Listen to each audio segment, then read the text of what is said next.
Hello everyone, Gamer Ninja here, and welcome to another, well, this won't really be a rant. I guess this will just be a ninja talk rather than a ninja rant.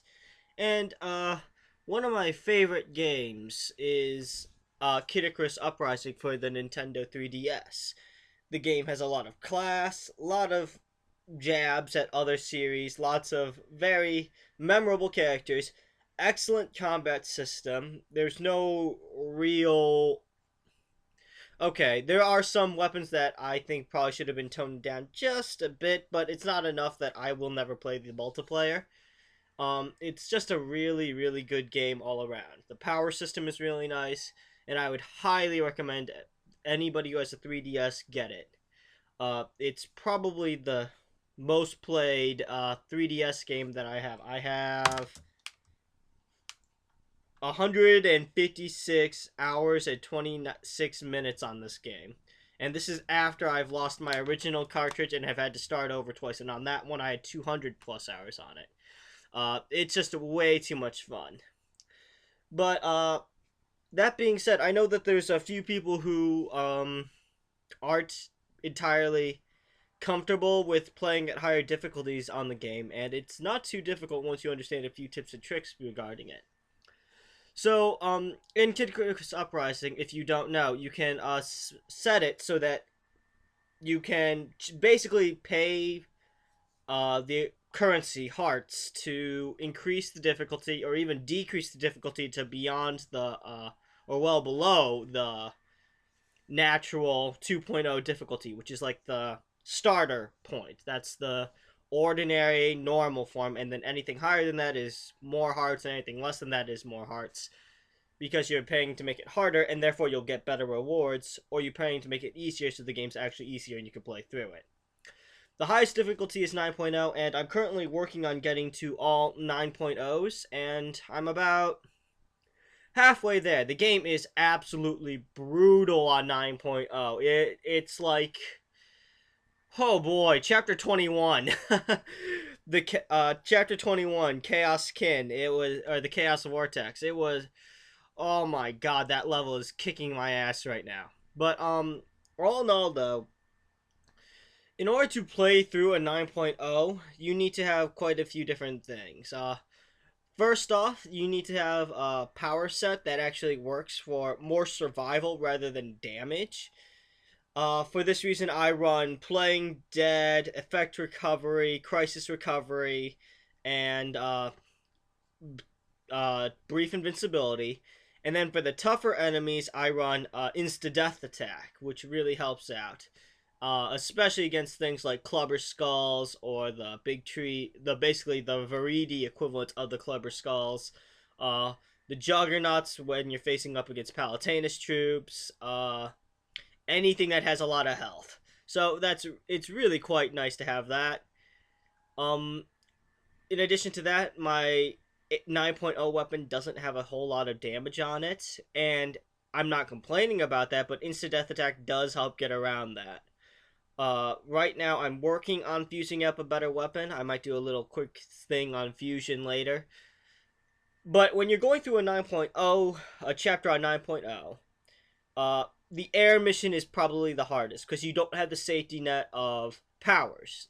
Your powers are basically king. To help compensate for that, your weapon in the air does more damage, your fire rate is increased, your charge rate is increased, because Palpatine is actively powering up your weapon, which makes sense.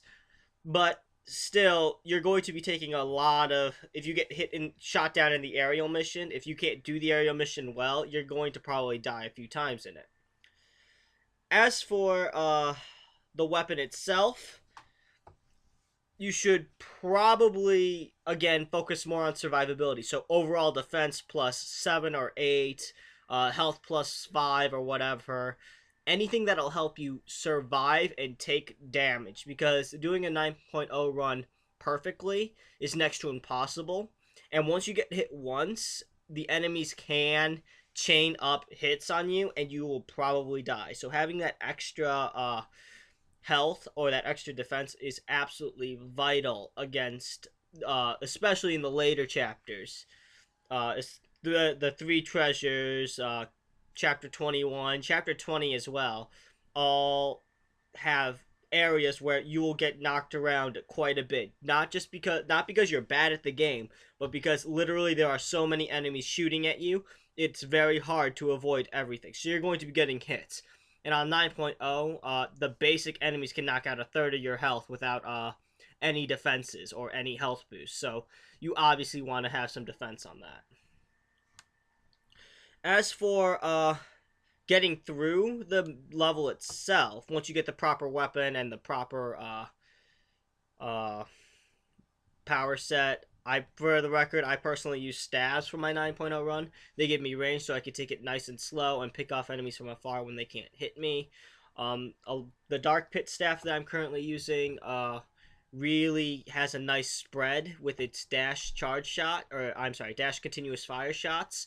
So I can really lay down the hurt on a lot of enemies at once. And also the fact that it shoots out so many shots means that if I use instant death attack, one of those shots is probably going to proc off the instant death. So it's a very solid weapon. Honestly though, I'd probably replace it with an artillery claws once I get it, or even a laser staff, because the laser staff's continuous fire rate is way better and the range is just way higher. And artillery claws are just godlike in clearing chapters because they are fast, they have a lot of range, and a lot of damage. So if you can get a really solid set of artillery claws, I would highly recommend you use them. But all in all, the best way to get through a mission on 9.0 is just to play it a lot. I mean, especially the aerial missions, enemies behave pretty predictably once you understand what they're going to do. In the aerial mission, for instance, on Chapter 1, I've gone through Chapter 1 so many times that I can almost do Chapter 1's aerial mission blindfolded. Literally, a friend of mine actually saw me tell him exactly where each enemy was going to spawn, and he was kind of amazed that I was able to do that. But yeah, just repetition. You don't have to play it repeatedly on 9.0. You could do 5.0 runs, and you'll at least know where enemies are spawning, relatively how they're going to want to behave. And then as you kick it up a notch each time, you'll get more and more accustomed to the higher difficulty and what exactly you need to do. So if the first two tips are get the right power set and get the right weapon, then the third tip will be just play it a lot. I mean, that's the best tip, honestly, out of the others. Once you understand how the enemies behave, you'll be able to handle it quite easily. The fourth tip is sort of counterintuitive. If you're just trying to clear the chapter, then you don't have to fight every enemy. You can probably just run right through.